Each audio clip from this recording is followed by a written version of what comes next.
Il vaut mieux se retirer et laisser un bon souvenir plutôt que d'insister et de le transformer en quelque chose de pesant.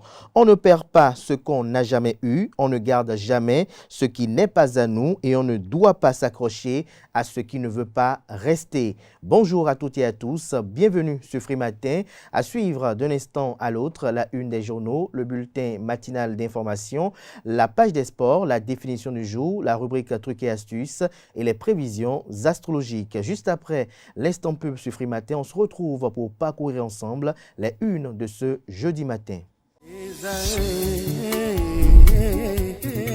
L'École supérieure d'administration, d'économie, de journalisme et des métiers de l'audiovisuel ESAE offre de nouveaux challenges pour l'année universitaire 2023-2024. Étudiantes et étudiants, parents d'élèves nouveaux bacheliers, ESAE, c'est la garantie d'une formation de qualité à des conditions très avantageuses. À Gbedjromede, à Papa, à Boumekalavi et Parakou, inscrivez-vous en administration générale, administration du travail et de la sécurité sociale, trésor et finances publiques, impôts, diplomatie et relations internationales, journalisme et métiers de l'audiovisuel, gestion des marchés publics, planification et développement local, sciences économiques, sciences juridiques et toutes les filières des sciences de gestion. ESAE vous offre des bourses, demi-bourses et de réductions pour les premières inscriptions dans toutes ces filières. Waouh! En licence 1, 2 et 3 et en master, bénéficiez jusqu'à 50% de réduction sur tous nos sites. N'est-ce pas génial? Infoline. ESAE Gbedjromede, 3e rue à droite en quittant le carrefour Le Jador pour la BIBE Jéricho ou au plus 229 90 93 65 21 98 98 14 00 à Kpakpa au plus 229 52 88 33 33 à Boumekalavi au plus 229 52 88 44 44 Parakou au plus 229 52 46 12 12.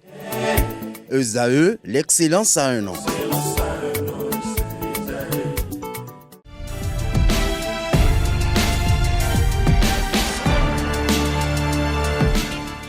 Bonjour à nouveau, chers amis internautes. L'informateur titre ce matin en manchette « Délimitation et remembrement urbain dans les communes. 635 opérations de lotissement annulées suite au rapport du Comité national de supervision de la mission des pôles d'experts chargés de revisiter avec les communes les opérations de lotissement et de remembrement urbain. Il a été constaté 3 irrégularités majeures qui ont conduit le gouvernement à décider de l'annulation de 635 opération. Plus de précisions sur cette décision qui a été prise hier en Conseil des ministres à la page 3. À la une également de l'informateur ce matin, on peut lire « Entrepreneuriat agricole, des facilités pour les crédits FNDA ». Fonds national de développement agricole, des précisions en page 4. Success Stories Awards 2023. Hermione Ligan, distinguée meilleure femme média. Transport terrestre, la TVM payable uniquement en ligne désormais. Plus de détails à la page 6. À l'oreille droite, on peut lire Journal École, téléphone portable 2e mai. La police donne des conseils, une invite à découvrir. Dans les colonnes de sa parution, les productions journalistiques des étudiants en formation sur les différents campus de l'ESAE, l'École supérieure d'administration, d'économie, de journalisme et des métiers de l'audiovisuel qui a ses campus dans les villes de Cotonou, d'Abomey-Calavi et de Parakou. La Nation en manchette ce matin titre « Conseil des ministres, 635 opérations de lotissement, remembrement urbain annulées ». Des précisions sur cette annulation en page 5. Toujours à la une du quotidien de service public. Santé sexuelle des jeunes et adolescents, une étude révèle l'impact économique et social de l'ESS. Toujours à la une de la Nation de ce matin, accès au financement du FNDA, les goulots d'étranglement levés. Des précisions sur cette décision du gouvernement en page 3. Achat de téléphones ordinateurs de seconde main, de gros risques pour les acheteurs, titre Fraternité en manchette ce matin avec illustration à l'appui. Le canal nous apprend que l'achat d'un téléphone portable ou d'un ordinateur dans l'informel peut s'avérer fatal. C'est un acte qui a l'air anodin mais lourd de conséquences car plusieurs en ont fait les frais. Ils ont acquis des appareils qualifiés de seconde main auprès de tierces personnes dans un échange commercial sans traçabilité et se sont retrouvés dans les géoles. En effet, ils deviennent coupables grâce aux preuves trouvées dans les données des appareils dont ils sont désormais propriétaires. Malgré leur innocence, la pièce à conviction plaide contre eux. Très souvent, d'ailleurs, ces naïfs ne prennent pas le soin de se faire établir des pièces d'achat, notamment les reçus ou exiger les papiers d'achat de l'appareil au départ. Ce sont des erreurs fatales pour des actes naïvement posés. Beaucoup tombent dans le piège des achats à risque d'appareil en méconnaissance des conséquences encourues. Retrouvez la suite de l'article du journal à la page 3 de sa livraison du jour. Fraternité également affiche à sa une ce matin accès au financement des PME, petites et moyennes entreprises agricoles. Le coup de pouce du gouvernement est à retrouver en page 2. Opération de lotissement, remembrement urbain, l'anarchie conjuguée au passé se réjouit le canard.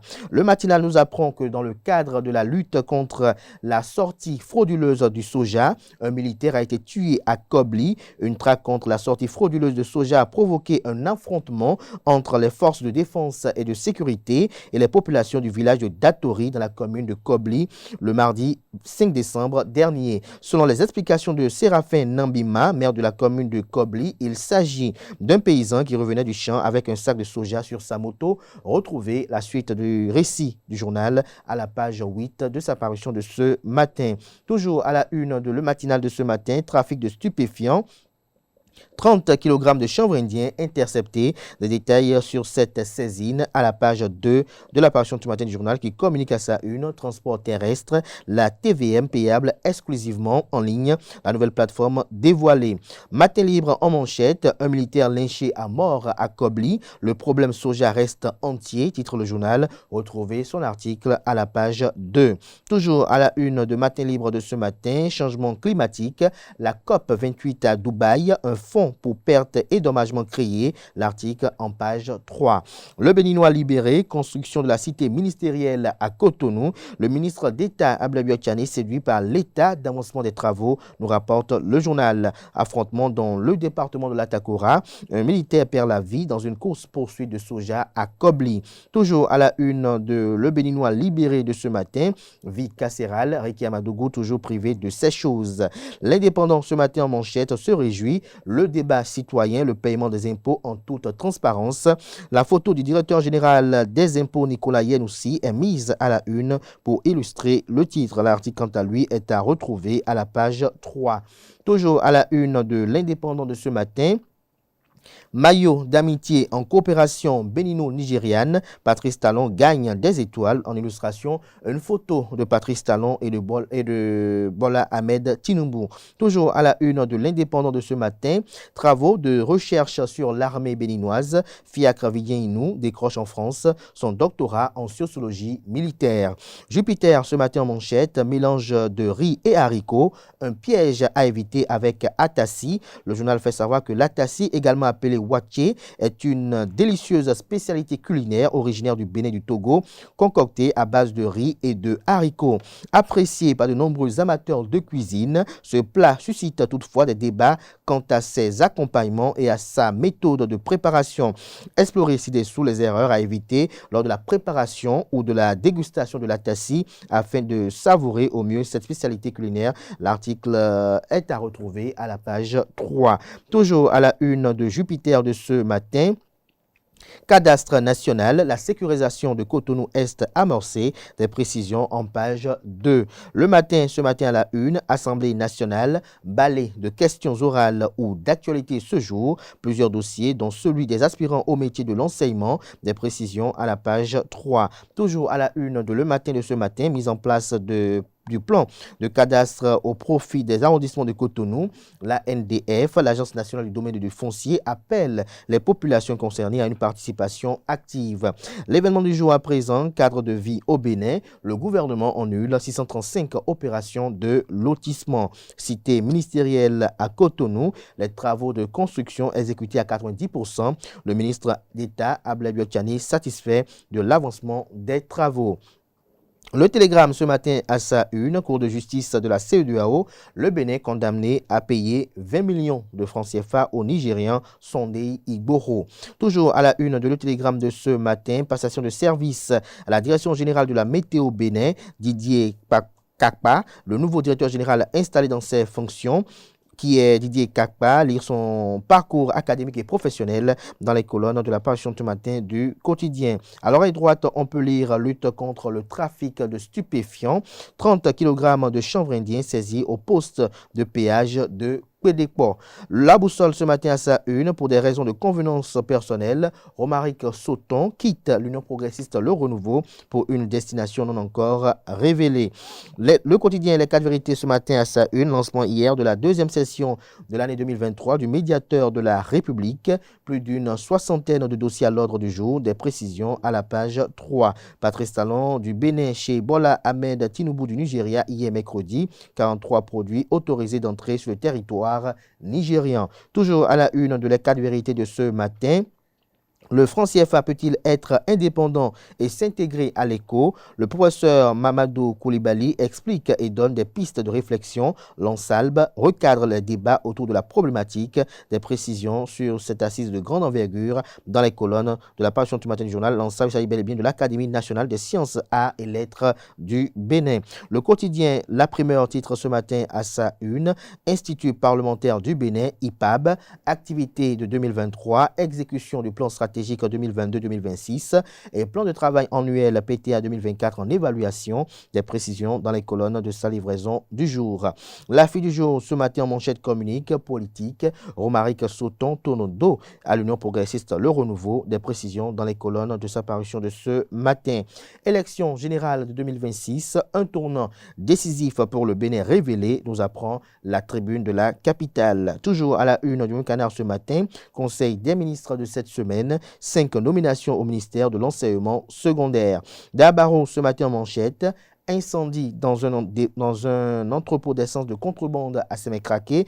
Le gouvernement s'explique ce jour. 34 décès, des blessés et dégâts matériels avaient été enregistrés. Des détails sur les attentes à la page 2. Toujours à la une de D'Abaro de ce matin. Accès au financement du Fonds national de développement, des mesures incitatives prises, lesquelles vous sont exposées à la page 4. Toujours à la une de D'Abaro de ce matin, innovation, la Côte d'Ivoire prévoit la fabrication de bus électriques. Nous passons à présent au quotidien Dynamisme Info, départ de Patrice Talon du pouvoir en 2026. Pas d'amalgame, la Constitution est claire, sera martèle le confrère. Élection générale de 2026, la franchise pour faire révéler le caractère souverain du peuple, des précisions sur le titre en page 4. Décryptage info ce matin en manchette, gestion publique au Bénin, Johannes Dayon, cette éminence grise a succès auprès de Patrice Talon, Dayon, fidélité et discrétion en amitié. Des détails sur le titre du journal dans les colonnes de sa parution de ce matin.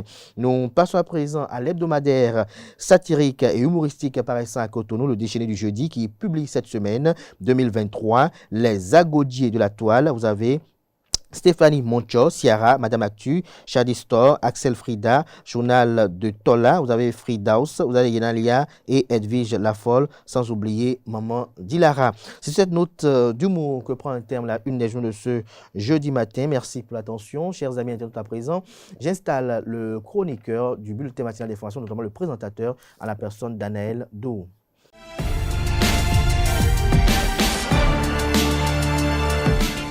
Mesdames et messieurs, bonjour et bienvenue dans le bulletin matinal d'information. Le président de la République, son Excellence Patrice Talon, a effectué hier mercredi 6 décembre 2023 une visite d'État chez son homologue Bola Ahmed Tinubu du Nigeria. Aucune source officielle ne renseigne encore sur les motifs de ce déplacement du président béninois chez son homologue. Des indiscrétions laissent croire que la coopération entre le Bénin et le Nigeria et quelques sujets d'intérêt dans la sous-région étaient au cœur des échanges entre les deux présidents. Toujours au sommet de l'État, la vice-présidente de la République du Bénin, Mariam Chabi Talata Zimeye-Rima, a pris part le vendredi 1er décembre 2023 à Dubaï, aux Émirats arabes unis, à la cérémonie d'ouverture de la 28e conférence des Nations unies sur le climat, COP28. Avec le ministre de l'économie et des finances chargé de la coopération, Romuald Wadani, et de l'ambassadeur du Bénin au Koweït, Moudjaïdou Soumanou, la vice-présidente du Bénin a visité le 2 décembre 2023 le pavillon béninois. Elle a eu des échanges avec des négociateurs béninois qui prennent part à la COP 28. Mariam Chabi Talata Yerima Zimé a aussi rencontré les délégués béninois répartis dans les groupes thématiques selon leur spécialité sous la supervision du directeur général de l'environnement et du climat, Martin Pépin Aïna. À Dubaï, la vice-présidente s'est également rendue sur le site de la Banque ouest africaine de développement, BOAD.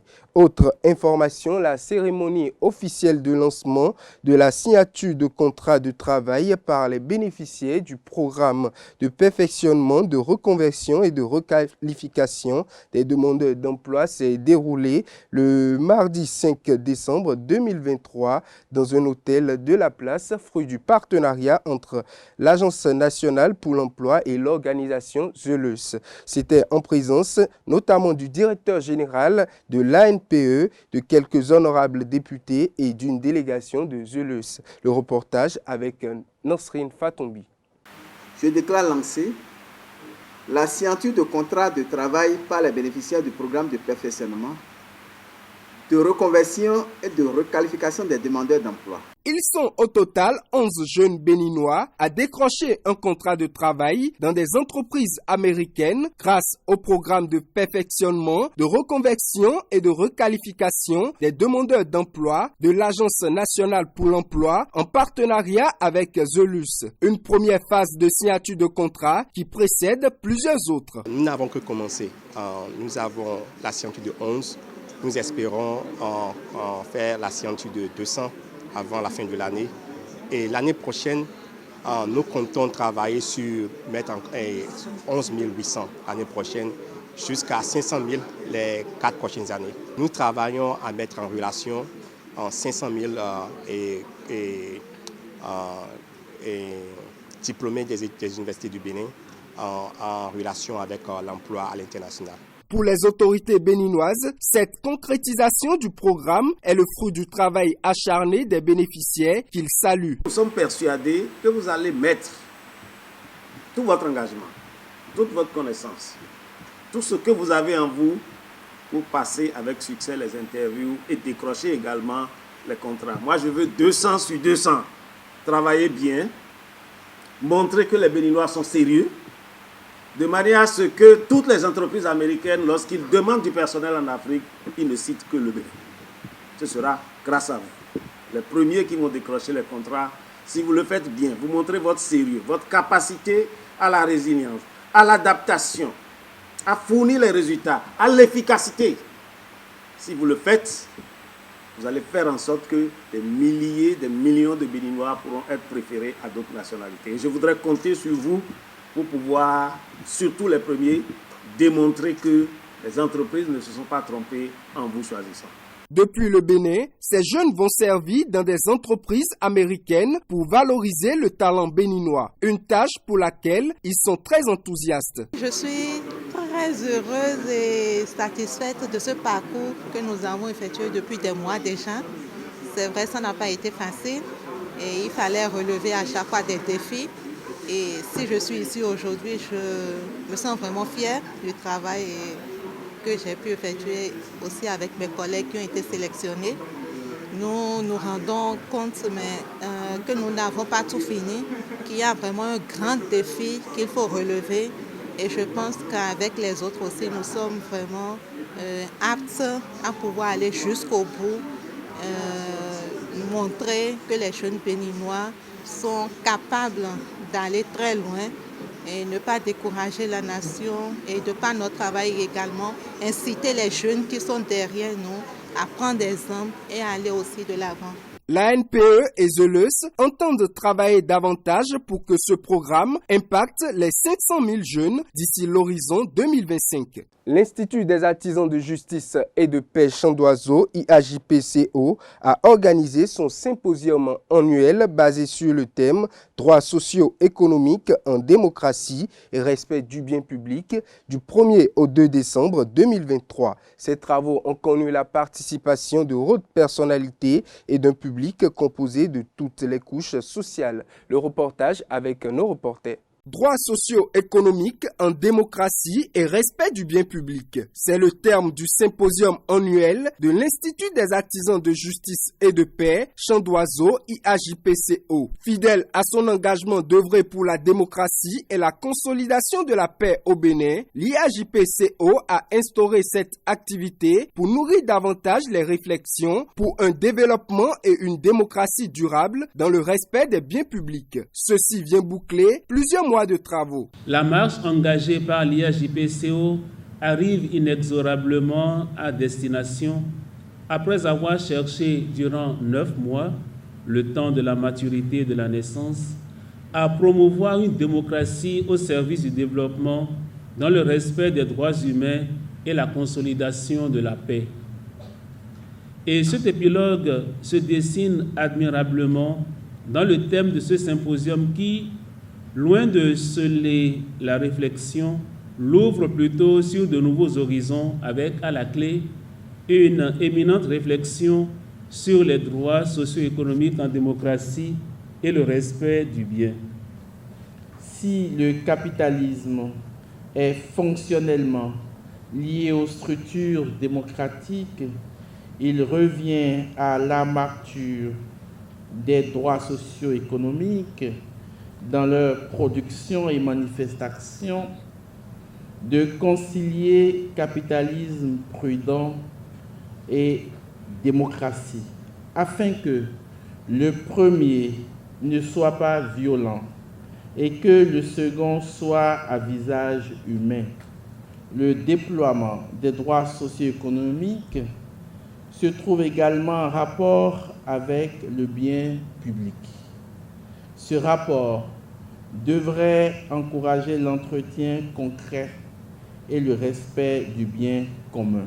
Un projet pour lequel la Fondation Konrad Adenauer Stiftung se réjouit de soutenir. Monsieur le directeur de l'IAGP, la Fondation Konrad Adenauer voudrait donc par ma voix vous réitérer sa profonde gratitude pour la confiance et l'intérêt continu à lui accorder en l'associant régulièrement à vos initiatives et à vos activités fort notables pour la bonne émulation de nos démocraties. Nous voudrions également saisir cette occasion pour adresser à tous les experts et communicateurs sollicités pour cette activité toute notre reconnaissance pour leur disponibilité et leur appui technique à l'atteinte des objectifs de ce symposium. Devant un public composé de différentes personnalités, plusieurs communications se sont succédées. La première, sur la question du droit humain et la problématique du développement économique au Bénin, animée par Émeric Oloritogbe, le conseiller technique du ministre d'État en charge de l'économie, des finances et de la coopération. La deuxième, sur l'impact du respect des droits socio-économiques sur la cité entre création de richesses par l'État et la prospérité des entreprises, dirigée par le professeur Maxime Rougnonvi. Respect des droits socio-économiques en contexte démocratique au Bénin, mythe ou réalité, a été le terme de la troisième communication donnée de main de maître par le père directeur de l'IAJP, Arnaud-Éric Aguenounon. La vague des communications s'achève sur celle du professeur Barnabé Gbago sur le non-respect des droits socio-économiques en contexte démocratique. Un panel animé par le révérend père Hervé Da Silva, Fabien Rougnonvi et le professeur Marie-Cécile Atanasso va clôturer les assises. Avec une participation impliquée et très active, le public ressort de ce symposium avec des satisfactions. Le symposium a son mérite d'être organisé. Les activités du symposium seront largement relayées. On espère que cela puisse donner lieu à un léger mieux. C'est tout ce qu'on peut souhaiter. Le symposium annuel de l'Institut des artisans de justice et de paix Chant d'Oiseau s'achève sur une note de satisfaction et surtout par un appel formulé aux gouvernants et aux citoyens pour la conservation de la démocratie dans le respect des biens publics. Au terme de ce symposium, l'Institut des artisans de justice et de paix Chant d'Oiseau, IAJPCO, a lancé un appel aux gouvernants et aux citoyens en 6 points pour un meilleur développement du pays. Suivez un extrait de cet appel proposé par nos reporters. La paix est un devoir elle est possible, mais sans le concours de conditions multiples et peu aisées. Cette assertion du pape Paul VI dans son message pour la journée de la paix de l'an 1977 résonne encore aujourd'hui dans nos cœurs. Ce symposium, mis sous le couvert des droits socio-économiques en démocratie et respect du bien public, est un chemin adéquat pour atteindre la paix, elle-même condition sine qua non pour le développement intégral. Au terme de ces précieuses heures consacrées aux différentes conférences, débats et différents échanges en panel, nous laissons déborder de nos cœurs ces exhortations à tous et à chacun afin que notre pays, le Bénin, puisse continuer rigoureusement sa marche de développement intégral.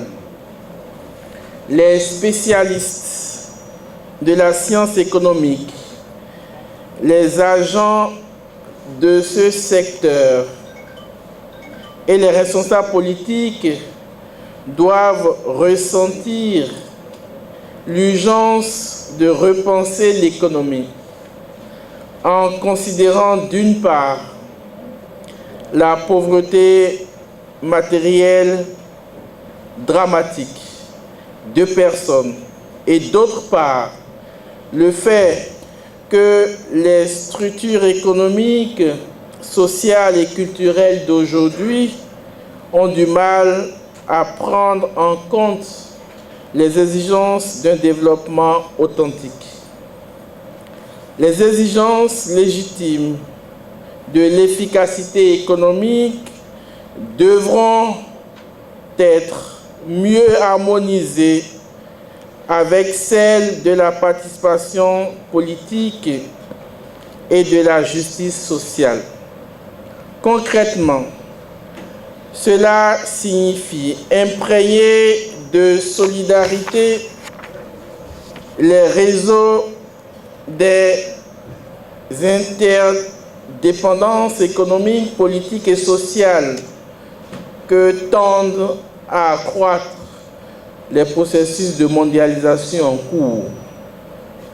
Pour y arriver, il faut un maximum requis comme but à atteindre avec la rigueur de l'éducation. Au-delà des avancées qui s'inscrivent dans le champ du minimum requis, le grand défi qui est le nôtre aujourd'hui se situe sur deux axes fondamentaux, le social et l'économique. Et au fondement de tout ceci se trouve l'homme.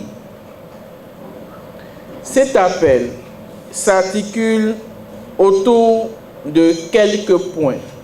Retrouvez l'intégralité de l'appel de l'Institut des artisans de justice et de paix sur nos différents canaux. Dans un autre registre, invité sur l'émission L'invité matinal de ESAE TV d'hier mercredi 6 décembre 2023, le professeur prêtre du FA et président du CONASEB, David Kofi Aza, lors de son entretien, a défini ce que c'est que le FA et a parlé des consultations et de l'intérêt du FA. Il est au micro d'Abdelkader Achiro. Résumé, parce que le FA, on peut mieux le comprendre en décryptant son étymologie, parce que le nom même c'est Fakhlun. Fakhlun qui veut dire l'avenir, le sort, l'augure. Le Fa, chez nous, c'est un art qui permet de décrypter l'avenir. Beaucoup l'assimilent également à la science, qui estime que c'est une science liée à la futurologie. Il est évident qu'il en est un aussi. C'est une science liée à la futurologie qui permet de savoir demain de quoi sera fait. Et par rapport à un individu également, en matière d'initiation, le fait permet de savoir sur quel signe l'individu est né et qu'est-ce que l'individu doit faire dans sa vie, quels sont les divers astres qui vont jalonner le cours de sa vie, les prédictions bons ou mauvais, sa vie sentimentale, sa vie sanitaire, sa vie sociale, sa vie professionnelle, sa vie économique. En un mot, on a une vue globale sur sa vie et ce, dans tous les domaines de son être-té. Alors, lorsqu'on parle du FA, on parle de ces consultations, on parle de l'intérêt des dites consultations du FA. Lorsque vous allez à la consultation du FA, par exemple, et que le FA vous révèle des choses et qu'il y a des offrandes qui se révèlent, est-ce que la non-effectivité de ces dites offrandes-là peut avoir des travers sur soi-même? Exactement, parce qu'on dit chez nous, comment ça vient, moi. C'est Aovi qui est comme ça. C'est-à-dire que savoir ce qui va se passer et ne prendre aucune disposition, c'est ça qui est le danger, au fait. Aovi dont on parle ici, au fait, c'est le danger. C'est une manière de stigmatiser le danger. Donc, c'est ce qui est négatif. Parce que, une fois que vous savez que vous ne prenez aucune disposition, quand ça va se passer, c'est que ça se passe avec plus d'ampleur, au fait. Puis dans la conscience collective, c'est qu'on sait déjà que ça va arriver. Et il n'y a aucune disposition qui soit prise pour ça. Donc, ça peut être le vrai danger, en quelque sorte. Donc, maintenant, le faire, il peut y avoir des fois où vous allez voir le danger venir, vous allez beau faire tous les sacrifices. Si c'est une volonté du destin, on n'y peut rien. Même le meilleur bokoron du monde ne peut rien contre la volonté de Dieu. La Cour de justice de la CEDEAO a condamné le mardi 5 décembre 2023 l'État béninois à payer une somme de 20 millions de francs CFA à Sondé Igboho. La juridiction communautaire, selon plusieurs médias, a jugé que la détention par le Bénin de l'activiste nigérian à la demande du Nigeria est illégale et viole ses droits fondamentaux. Autre information hors de nos frontières pour finir, la Mauritanie et le Tchad signent l'acte de décès du G5 Sahel. Le week-end dernier, le Niger et le Burkina Faso ont annoncé qu'ils quittaient également cette coalition. Le Mali en avait déjà claqué la porte en mai 2022. Dans un communiqué commun diffusé le mercredi matin, les présidences de la Mauritanie et du Tchad annoncent en conséquence mettre un terme à l'existence du G5 Sahel. Mesdames et messieurs, c'est tout pour le bulletin matinal d'information. Merci à vous, Anaël Do, pour cette présentation du bulletin matinal d'information. Chers amis internautes, à présent, nous abordons à présent la page des sports, une présentation de Colombe Oussou. Amis sportifs, bonjour. La phase retour de la Ligue Pro du Bénin a débuté hier mercredi 6 décembre 2023. Dans la zone A, Dynamique Football Club de Djougou a battu Buffle FC du Borgou 1-0. Damissa FC a brillé en déplacement en remportant une victoire convaincante de 4-0 contre Dynamo de Parakou, confirmant ainsi sa belle forme. Dadje Football Club a également brillé avec une victoire éclatante de 4-1 face à Tonnerre à Boycon. Il prend ainsi sa revanche sur Tonnerre après avoir perdu 1-3 à domicile. Dans la zone B, toujours Abeille FC a réalisé une belle performance en arrachant 3 points contre Real Sport de Savet avec un score de 1-0.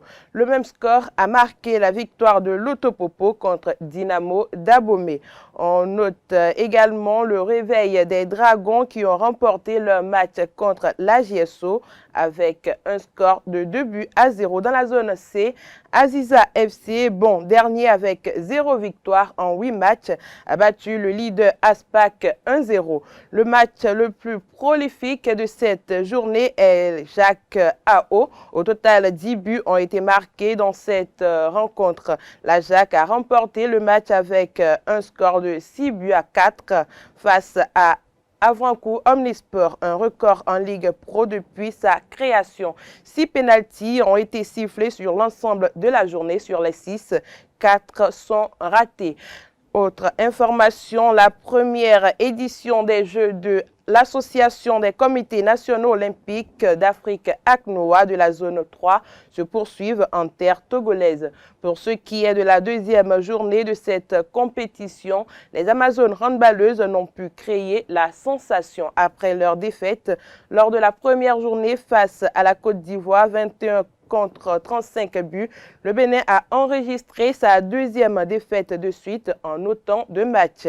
Elles ont courbé les Chines 30-24 face au Nigeria. Le Bénin a quand même une chance de ne pas terminer la compétition à la dernière position puisqu'il va livrer une ultime rencontre, je dirais, de classement 5e et 6e place face à la dernière sélection de la poule A. Basketball à présent, ASPAC Basketball Club est en phase finale de la FIBA Africa Women's Basketball League. L'équipe du port autonome de Cotonou a composté son ticket qualificatif pour Égypte 2023 lors du tournoi qualificatif de la zone 3 disputé du 3 au 5 décembre 2023 au MO Arena d'Abuja. Victorieux du MFM dimanche en ouverture, le club du port autonome de Cotonou a perdu contre Custom Nigerian Service dans ce groupe à 3. Deux conditions permettaient à l'ASPAC de se qualifier: une victoire de Custom ou une courte défaite du leader du tournoi. Il fallait attendre l'issue du match MFM Custom mardi pour s'assurer. Le suspense a duré une mi-temps, mais Custom a gagné 49 contre 55. La phase finale de la FIBA Africa Women's Basketball League se déroulera en Égypte du 11 au 18 décembre 2023. La zone 3 sera représentée par Custom et ASPAC Basketball Club. Autre information, la Fédération béninoise d'athlétisme a démarré depuis le 4 décembre dernier au stade de l'Amitié un camp d'entraînement au profit de ces athlètes. Il s'agit de 2 camps en un qui regroupent pendant 10 jours 40 athlètes filles et garçons des catégories U16, U18 et U20 issus du tournoi intercollège organisé par la Fédération béninoise d'athlétisme. Objectif: donner les rudiments nécessaires à ces athlètes afin de faire d'eux des athlètes confirmés pour le développement de l'athlétisme béninois. Ainsi, sous la houlette du technicien français Alexandre Kelber, spécialiste du sprint et des restes, ces athlètes seront soumis à plusieurs exercices capables de les faire maintenir la forme et de leur donner des techniques capables de les aider dans les compétitions continentales et internationales. Parlons toujours de formation. Un séminaire de formation s'est ouvert à Cotonou, toujours lundi dernier, à l'endroit des entraîneurs de golf pour l'obtention du diplôme d'initiateur de golf, ce qui équivaut au niveau 1, organisé par la Fédération béninoise de la discipline, avec le soutien du Comité national olympique et sportif béninois à travers le Fonds de la solidarité olympique. Cette formation dure 5 jours sous la direction de Rémi Bédou, expert de la Fédération internationale de golf, sélectionneur de l'équipe de Tunisie, formateur et commentateur des compétitions de golf. Les 16 stagiaires, dont la plupart sont des professeurs de sport et des étudiants de l'INEPS entre la 2e et la 5e année, vont être immergés dans les réalités de cette discipline sportive. Au cours de cette formation, ils vont aussi prendre connaissance avec le matériel, les règles et étiquettes, en passant en revue le parcours de certains champions et les tournois célèbres dans le monde. C'est tout pour la page des sports de ce matin. Merci et à très bientôt. Merci à vous pour cette présentation de l'actualité sportive. Chers amis internautes, à présent s'installe le chroniqueur de la définition du jour.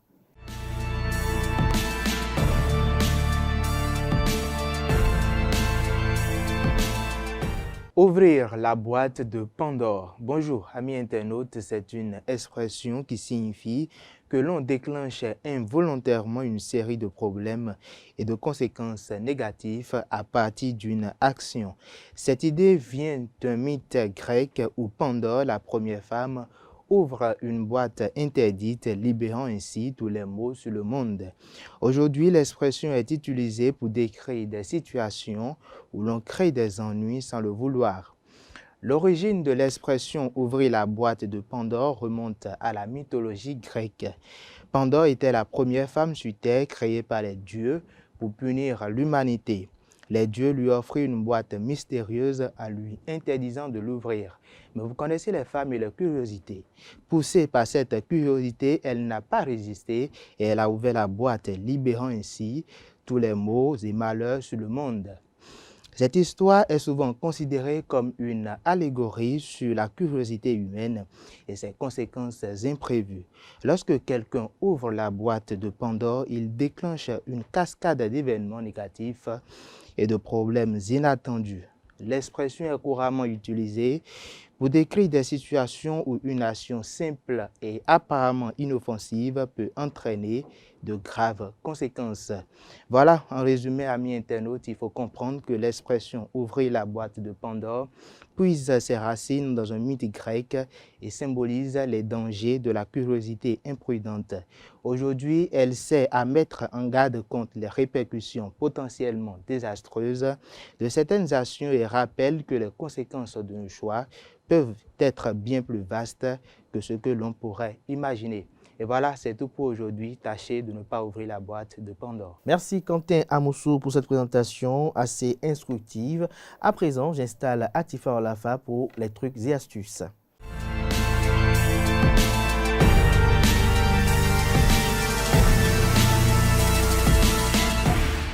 Bonjour à tous et bienvenue dans l'astuce mode de ce jeudi. Aujourd'hui, on va parler des différents types de vêtements à porter lorsqu'on a une morphologie en V.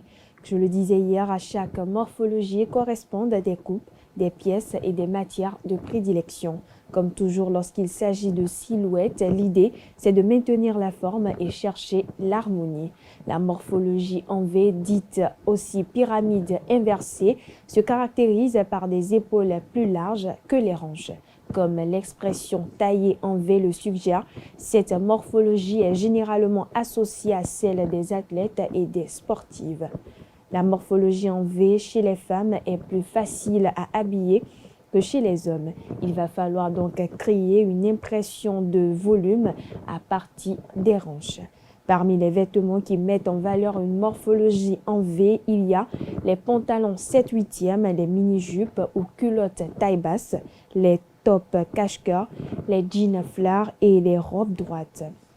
Chers internautes, avec une morphologie en V, les jeans les plus flatteurs adoptent une taille basse qui amplifie les hanches et équilibre la silhouette. Autre solution, choisir une combinaison pantalon droite pourvue d'une ceinture incrustée taille basse. Si les jambes sont trop longues, ne pas hésiter à roulotter l'ourlet au-dessus de la cheville. Et ce sera tout, chers internautes, pour l'astuce mode de ce jour. Merci à vous, Atifa Olafa, pour ces astuces. À présent, nous abordons les prévisions astrologiques.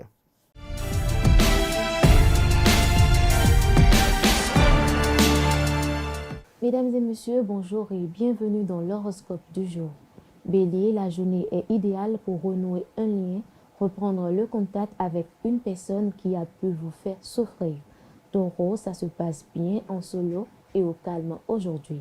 Amis Gémeaux, une journée attractive s'annonce aujourd'hui avec une humeur plus légère que les jours derniers. Cancer, il vous faut intervenir dans les décisions de famille aujourd'hui. Prenez de bonnes décisions. Amis Lion, l'accent est mis aujourd'hui sur vos amitiés. À vous les moments de partage. Vierge, belle journée côté finance. Autre tendance, vie à deux. Si vous cherchez l'amour, foncez. Balance, vous faites de bien autour de vous dans la journée d'aujourd'hui. Scorpion, il faut éviter de trop penser et la vie sera vraiment belle aujourd'hui. Amis Sagittaire, l'air se fait sentir plus léger. Vos supporters sont au rendez-vous. Capricorne, vous développez de belles qualités et vous assumez votre rôle avec brio dans tous les domaines. Verseau, changez-vous les idées et cela vous fera un bien fou. Dernier signe du zodiaque Poisson, vos projets marchent à nouveau, vous aurez moins mal à passer à l'acte. Et ce sera tout pour l'horoscope du jour. Merci à vous, Brissette Kwangon, pour les prévisions astrologiques pour le compte de cette journée. Merci à vous une fois encore, chers amis internautes. À présent, je vous invite à prendre congé de nous. On se retrouve demain vendredi avec le même plaisir. Portez-vous bien et belle suite de programme sur ESAE TV.